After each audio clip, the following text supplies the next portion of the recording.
we look good. We're like ready to go. Thank you so much, Yvette. First of all, we would like to welcome you. My co-founder, Mr. Path, has few questions regarding misconceptions of U.S. visa application and U.S. visa officers, and you're the best person to answer that. Can you please help me with that? Sure. Thank you so much for having me. It's such a pleasure to work with the Embassy of Education and to do this for our listeners. So, some misconceptions, I've heard quite a few. One of them is that visa officers have a quota. So, approval or denial quota. That's not true. Officers definitely want to approve as many qualified applicants as possible, but we do have a quota where we have to hit a certain number of visas a day. In India, it's about 120 before noon, so in a 3 hour span. So that's why you see visa officers going a little crazy at the window and getting in as many applicants as they can, because if they don't hit their quota, then their colleagues next to them have to pick up the slack, because obviously we can't go to lunch until everybody at the in the lobby is serviced. So it's a lot of pressure due to the demands of the Indian government on getting as many visas as possible. So that does have a little bit of pressure. But in terms of quotas of approval or denial, not there. Okay. So the second thing is that people believe that we have all of their information, we have all their tax information. I think this is a particularly bad misconception, because when you're wealthy, you're like, oh, of course I'm going to get the visa. They have all my tax records. They know I'm a millionaire. We don't know that. If you don't tell us, we don't know that. The other way this can be just not well received is when people don't account for what in India called like black money, right? Right. So you have businesses in India, and a student will say, hey, my parents make like 10 lakh a year, but they're going to UCLA and the tuition is super high and it's not making sense to the officer. Well, that's because their father is a businessman and they really make 30 lakh a year, but they're not reporting that at the window. So we don't know all your taxes, and officers generally don't necessarily care. They're not going to report anything to the Indian government. They just want the full financial picture. So just make sure that you understand that your interview and the way you verbally communicate is mostly what the officer knows and sees, and we don't have a lot of documents in terms of finances. So that's a misconception. And I think the last misconception is students really believe that the F1 visa, so we're going to be here, we're talking about in general, both B visas and F1 visas. So just so that our audience knows. So I'll go back and forth and I'll try to be as clear as possible. But for F1 students, a misconception, they always say, well, my university is going to make or break my visa interview. And that's a huge misconception. I was with my colleagues and we were doing a session. It was like called a norming session, meaning we're trying to get our adjudication as close to each other as possible so that applicants have a fair opportunity at the window. And one officer kind of shocked me by saying I denied an applicant that was going to Northeastern. Northeastern, I love Northeastern. It has a huge Indian community, for example, and I think it's a fantastic school. And to get into Northeastern is not easy. And so for that officer to say they rejected somebody going to Northeastern, while another officer was saying that, they approved another applicant going to maybe an easier school to get into. Why is that? And I, don't know if I necessarily would have approached it that way. And the reason was because the person that was going to Northeastern could not tell the officer at all why they're going to Northeastern, but the person that was going to the school that was a bit easier to get into had a really great reason for wanting to go to that program. So if you think about it, it makes sense. You can get into a top school. That means that you're prepared. So we adjudicate on preparedness, financial stability, but also your intent as a student. So just because you get into a top school, we still want to make sure, are you going to finish the program, or are you just going to go to Northeastern because you have like other plans, right? So the school doesn't matter as much as your communication of why you want to go to that school. So definitely always remember that, and don't be discouraged if maybe you didn't get into a top school. Yeah. So those are it. Great. Thank you so much. That will really help my audience. Just a Sure. small question. people have misconception, and we have started receiving questions also that, okay, if somebody is rejected by UK or Canada, will officer at US consulate will come to know regarding this or not? So some questions are a little bit more security related. So so I can't necessarily answer them outright in good conscience. But I would say to people who are more concerned about that is just it doesn't really matter what Okay. they know about you technically on that end. Always be as honest as possible and communicate to the visa officer why you want to go to the US, because ultimately, whether you were rejected from Canada or the UK or not, now you're going for your visa interview. Is that really going to determine whether or not you're going to go for your interview? Like, probably not. So just do like the best you can, you know? Right. Thank you so much. Thank you. Really. Thank Sure. you so much. Parth. Yeah. So you had like we have come across with people, who take things casually. When it comes to DS-160, they fill up some random information to take it Right. casually, and that may cause damage to their visa applications. Can you please show us throw some light on this? What is the importance of DS-160? It's really interesting because so I worked in India for 5 years in Embassy New Delhi and Mumbai, pre-COVID, post-COVID, and it's amazing how many people take the visa interview casually. Even though statistically you have like a 25 to 45% chance of not doing well on that visa interview.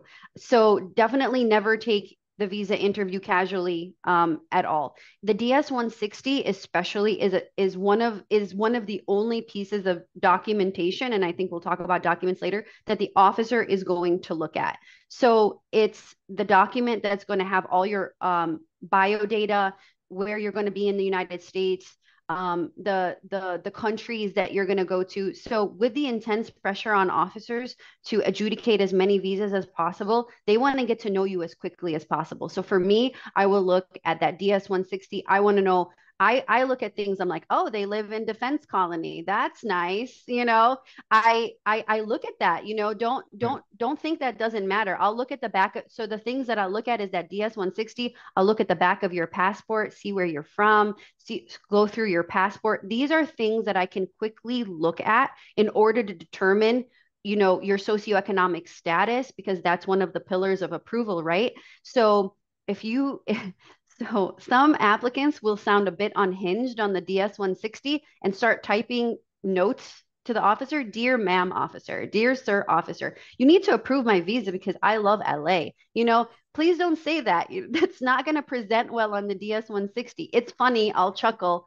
But you need to be really filling out that form as completely as possible, as accurately as possible, with good grammar. If you have a 214B denial, definitely mention that you do have it, but for the reason box, don't say anything. There's nothing that you can say that can help you like on that form.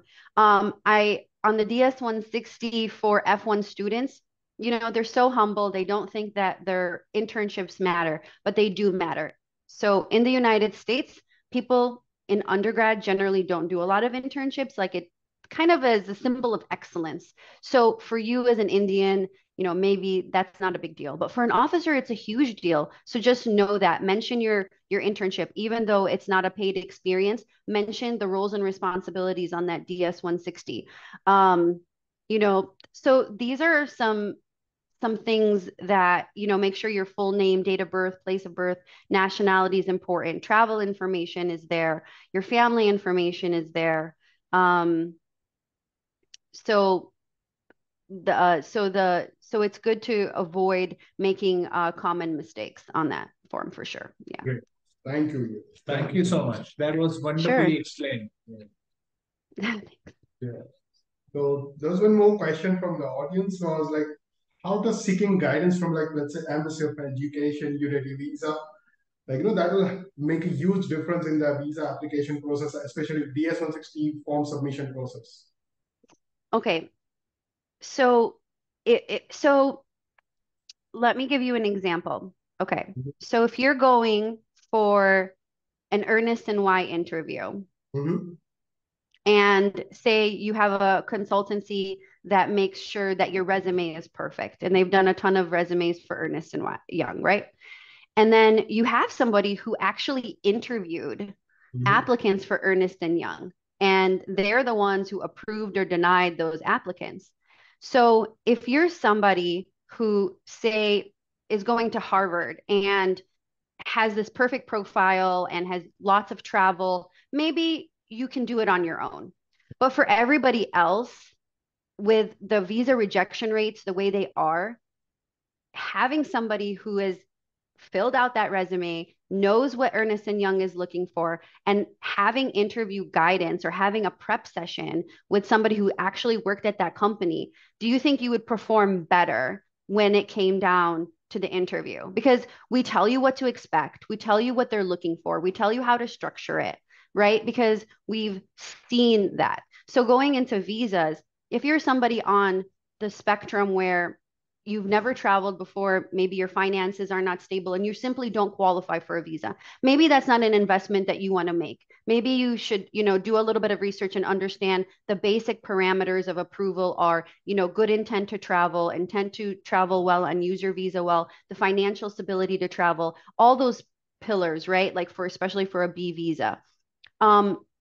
Or on the other extreme where you have lots of travel, but everybody else in between, you're at risk. You really are. We're not just saying that to make money. Like, you are at risk because the process is really based on your ability to communicate to the officer, your DS-160 and your ability to communicate to the officer. And that's it. So many people are qualified for the visa, but they're not able to communicate with the officer in the time allowed, which is literally 1 minute.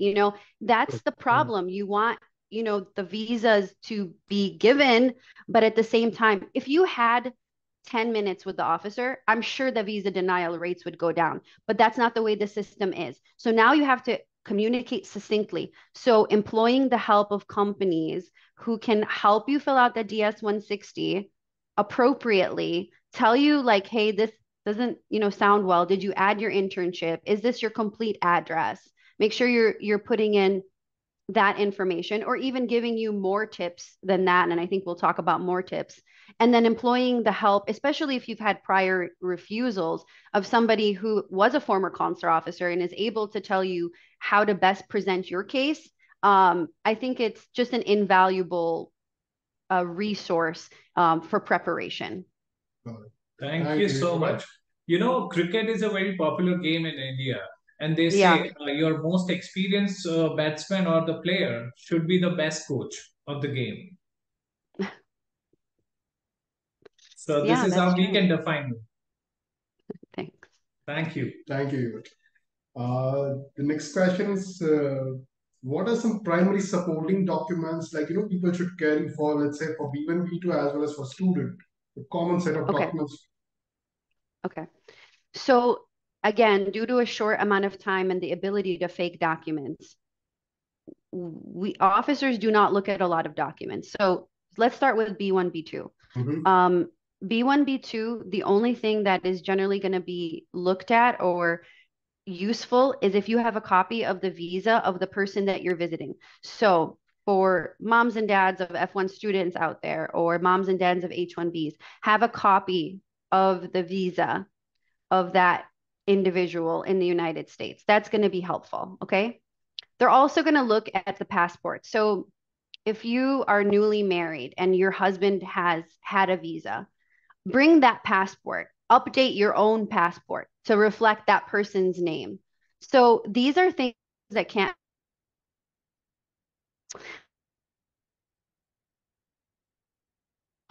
These are the things that are going to be useful because the officer is going to take the copy of that visa. They're going to look up. They're going to say, "Oh yes, this person is enrolled, or this person is working for Amazon in the United States. Fantastic." So that's great.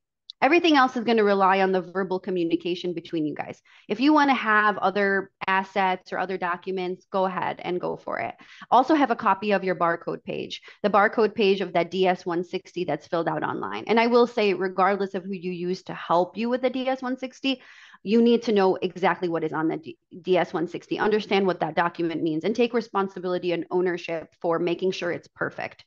Have a copy of that. Once you go through the DS-160 process online, that document also says what you can and can't bring inside the consulate so that you're adhering to the rules and you're not freaking out the day of. This is basically all you need. Nothing else is going to be looked at or even considered. For F1 students, obviously your I-20. Know what is on your I-20, especially if it's a pathway program. A lot of students can't communicate pathway programs very well. They need to do better. Have that I-20 with you, have that barcode page of the DS-160. All other documents, you can put them aside. If you have a scholarship letter, maybe that's something you can maybe show an officer, but in terms of immovable assets, finance documents, your checkbook, it's just not going to be looked at.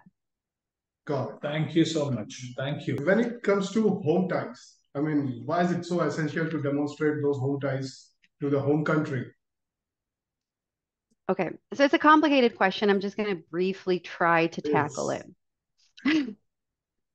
All right, so for B1, B2 applicants and F1 students, in generally speaking, the officer wants to see that you have enough in your home country where you're not going to risk misusing the visa or never returning. So that's where home ties comes in. So in the very simplest way, that you have something to lose. That's number one. So 214B is a code for the INA 214B. It's a code that a lot of applicants get on their refusal referencing that specific policy. And a lot of them will see home ties. Right. But really, 214B is a blanket refusal that can be given if you don't convince the officer of intent, if the officer doesn't feel convinced of your financial means. And yes, they'll adjudicate based on home ties.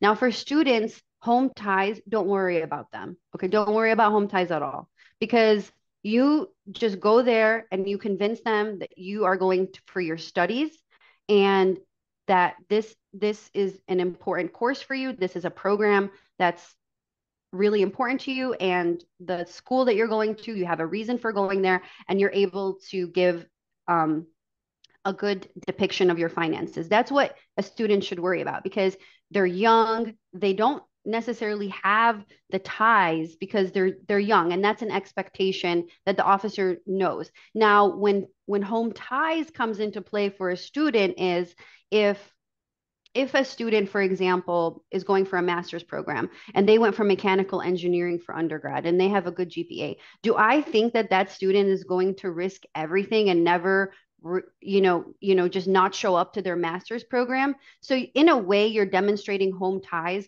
by how prepared you were as a student and how seriously you take your studies, because in that case, you have something to lose.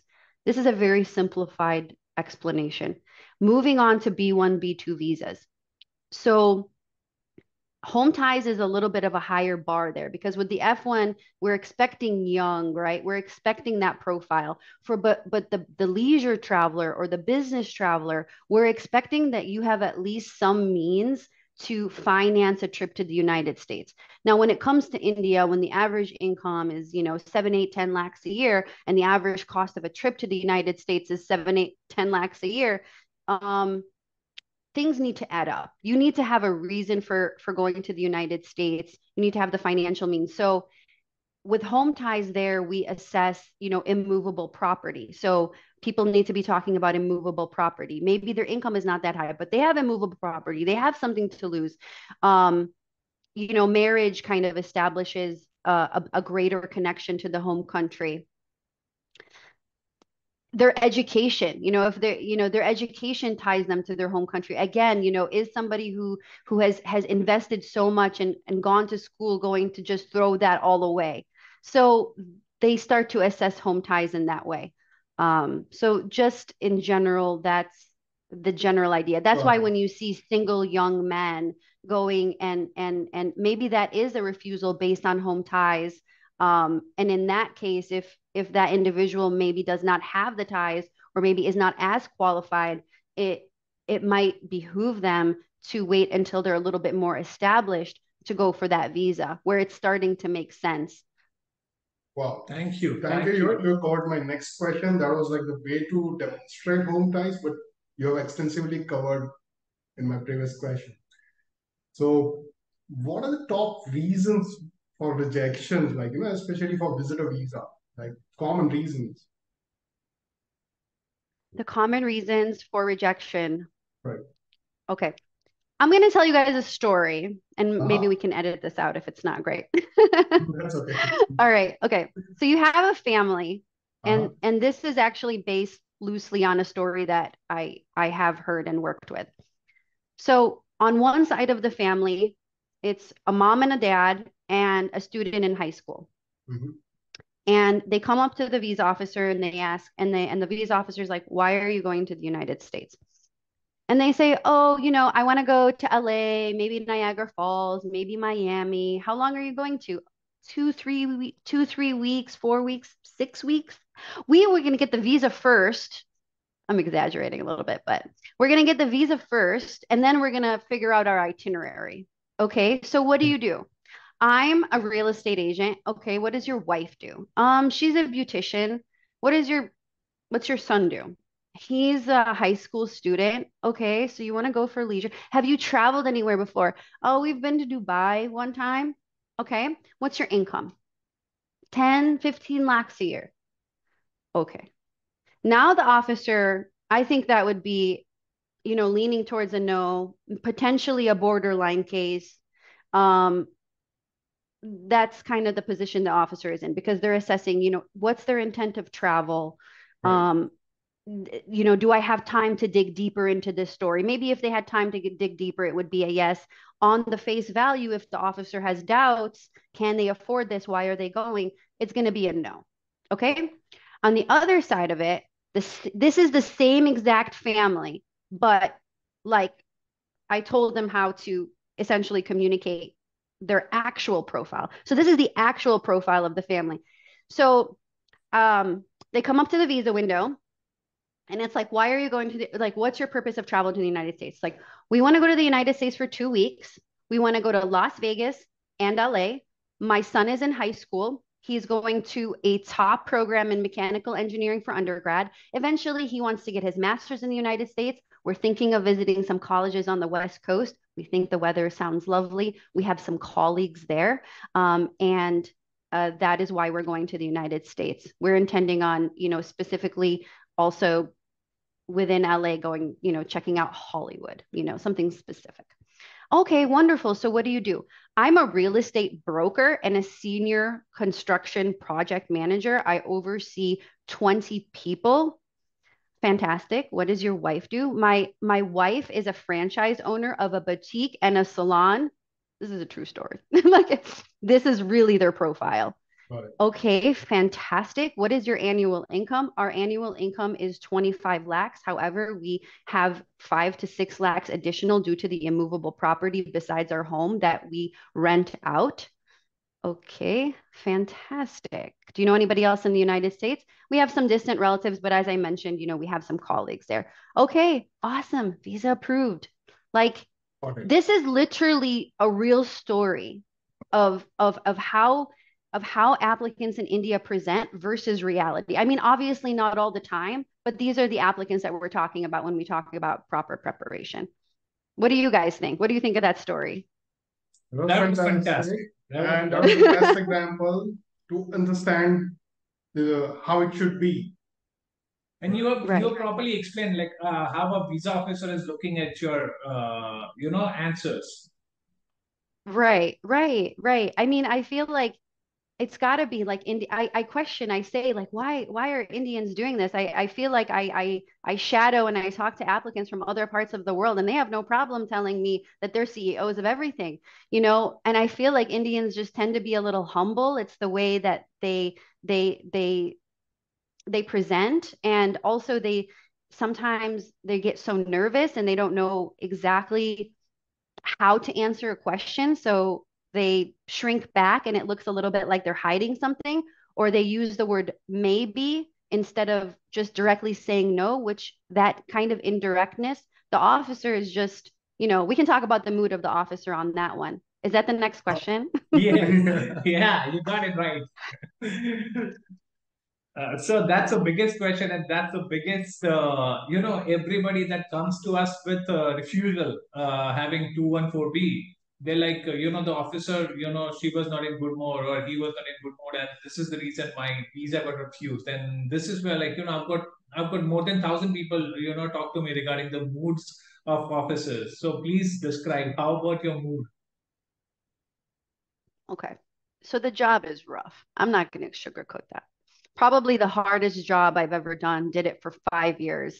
You know, God bless every visa officer out there. They're fantastic people. I'm going to tell you, they want to give you the visa if you're properly explaining why you need to go. In India, it's one of the most intense situations in terms of pressure to adjudicate a certain number of visas. And it's constant work, right? But the mood of the officer is not going to make or break your visa interview. It's kind of understanding what puts the officer in a bad mood. Okay. So, what puts the officer in a bad mood is indirect communication. So the issue with the India American officer is that they have a different way of communicating. You know, like I was saying before, an Indian's way of saying no is maybe, they don't want to disappoint you. And an American's way of saying no is no. Like, so this is just one example of the mood of the officer. If you go up to the visa officer and they ask you a question and you don't want to give a direct answer, so you start talking about something else. The officer's immediately going to be so angry, like on the inside, because they only have 1 minute with you and they just want you to answer the question directly. Do you know anybody in the United States? Well, America is such a lovely country, and it's like, come on, man. Like, so it's My it's God. it's so you're putting them in that position. You're putting them a little bit like in that position where, so if you were talking to an Indian, say the officer is Indian, for example, and they ask that question, immediately the Indian might be like, okay, so they know somebody in the United States, like they don't want to answer that question. Maybe and they might not even get upset about it. They might just be like, okay, so tell me who you know. They might not even ask the question again, but an American officer might be like, excuse me, sir, I asked you if you know anybody in the United States. And again, the applicant might be like, maybe, and so now you're getting in a position where the officer just wants to move forward and they can't. This is just one example of how the officer, during the duration of your own personal interview, can be in a not a great mood because they just want this to be an efficient process, and the applicant's got all day, like, but the officer doesn't. So that's just one example of how mood can affect it. And so if you have a patient officer that is willing to just spend a little bit more time, this can be an approval. But if you have an officer that automatically their thought process is going to be negative, like this person is hiding something, now you're going to get not an approval. And it could be the same exact applicant with the same exact profile, but the communication is now the make it or break it, right? Right. So this is where my question is importance of interview training, because see, it's all about after, like, hearing from you, it seems like US visa is all about personal interview. So how important is interview training when it comes to US visa? Okay. So I hate the fact that like the process is as such where, and then in countries where communication is so vastly different, it's even harder for applicants. Truly, I do. I don't want it to be that way, but the system is not going to change anytime soon. Congress is not going to make things better. So the importance of interview training is a must. Now, your level of need for interview training can vary. So for example, if you're going to a good school, you have good communication skills, and you're working with like company like Embassy of Education, they have their own advisors. Maybe you don't need to make the investment to jump to a professional visa officer, but you do need to train, whether it's in front of a mirror, whether it's reading free blogs, going to a YouTube channel. You definitely need someone to help you. And I think for students, that's a given. They do tie up with like Embassy of Education.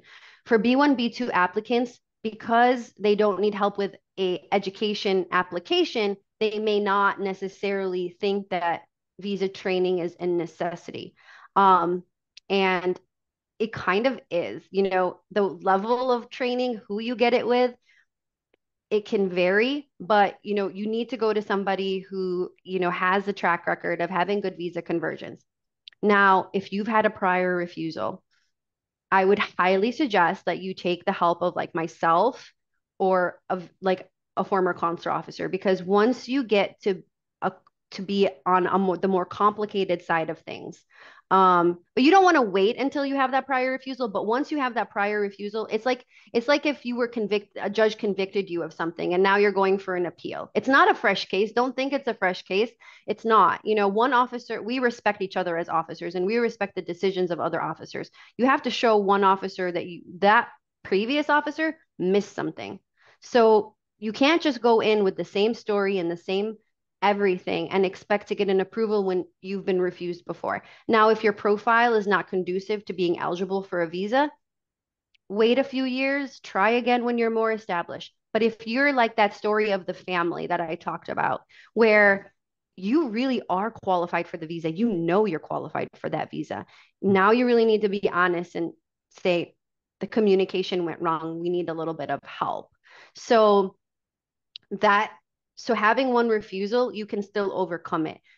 Don't go for that second. You start to go for the third, things are going to go down. Like, people come to me and they have, 3 refusals. Sometimes I tell them I don't take their money. I just say, you know what? I don't know if you have a chance right now. So I'm gonna just not even, and for some people they might have a chance, and it depends on how long ago that refusal is. But honestly speaking, it's like a judge said no 3 times and now you're going for that 4th appeal. It's difficult. It's an uphill battle. Try to get it the first time. If you have a prior refusal after that one time, you have to do your due diligence. So I hope I'm answering that as honestly as possible, Oh, yes, for you you are. guys. Yes, you are. Yes. You were really honest. Okay. Thank you so much Thank you for so that. much. Sure. And thank you so much for all your lovely answers, and that will really help, my audience and my students and my customers as well. To conclude this webinar, I would like to ask a final advice. That okay? Any final word of advice for our viewers? And specifically people who do this, like, they think that, okay, we make documents, we fraud documents and we get visa, specifically on that. Oh, no. So I was I was the deputy fraud prevention manager in Mumbai, and I saw a student who had really great really great scores in his undergrad, and this person who really wanted to make his parents proud. And he was at my visa window. And why was he? I mean, and he was at my FPU window. He was taken into secondary. That's not what we call it. But so I was like talking to him, and the thing we caught was a fake employment letter. So he was going for a master's program, and some agent convinced him that he needed to fill his 6 months gap. And I'm not even going to touch the gap question right now, because it's like, you don't need to account for every minute. Okay, guys, you don't need to account for every minute of your life with a visa officer. That whoever is telling you that, please don't believe them. So now you have this fantastic student who listened to somebody, paid 12,000 rupees, 15,000. Sometimes they pay way more than that. And so this student had a fake letter. This is misrepresentation. This is using a fraudulent document and offering it to an official. You brought that into the Consulate of Mumbai and you gave that letter to the officer.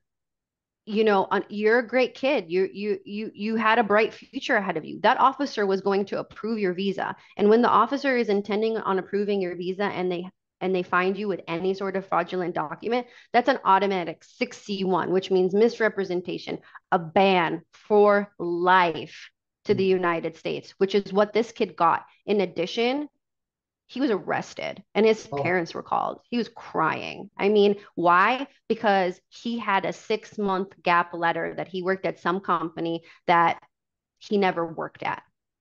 Thank you so much. Guys, like, it's serious. It's so sad. Like, big mistake. Yeah. But thank you so much for your piece of advice, and it was really great talking to you. Thank you so much. Thank you so much. And we really appreciate that. Thank you. Thank you so much. Take care. Bye-bye. Bye. Take care. Bye-bye.